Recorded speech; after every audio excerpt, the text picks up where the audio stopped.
কবিতাৰ শিৰোনাম কেকৰা দ্য ক্ৰেপছ। বংশীধৰ পৰিটোত পাব।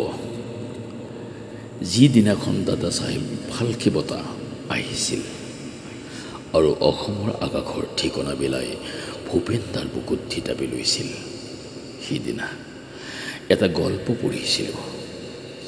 প্ৰদৰ্শনীত অসমৰ বৈয়ামটোত সাফৰ নাছিল, ভিতৰত আছিল জীয়া কেকৰা। সমগ্ৰ পৃথিৱীয়ে সেইদিনা বুজিছিল বাহিৰ হ'ব নজনা অসমৰ কেকৰাৰ ৰসটো কি। আক্ৰমণ প্ৰত্যাক্ৰমণ টনা অজৰাত বাদ হেৰুৱা কেকৰাবোৰে গাঁত খান্দিছে মানুহবোৰৰ বুকুত। আমিৰ ভিতৰত যে মই থাকে নজনা হ'ল, জখলাত ভৰি থবলৈও পাহৰি গ'ল। নিৰণি নিদিয়া পথাৰত ধান গছ তল পৰি ৰল।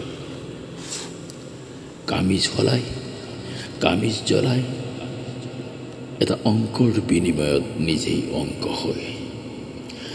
ধাননিৰ উপৰেদি নুই বোৱাই উদযাপন কৰা উলাহৰ উৎসৱৰ সেই নিশা নিজকেই কবৰস্থ কৰে। ৰক্তটো থাকিয়ে গ'ল, চেপা চিপিত ভঙা হাৰ আৰু ঘাঁহবোৰ লৈ উজাব নোৱাৰি ৰৈ আছে বোকাময় স্থলত মানুহবোৰ।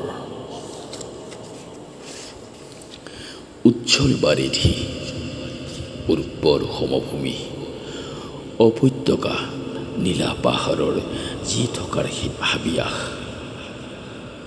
উচ্ছল বাৰিধি উৰ্বৰ সমভূমি, উপত্যকা নীলা পাহাৰৰ যি থকাৰ হাবিয়াস। বিলাই যোৱাৰ হেঁপাহ কোনে পুৰাব? মানুহবোৰ যে কেকৰাৰ পুৰণি ৰোগত আক্ৰান্ত।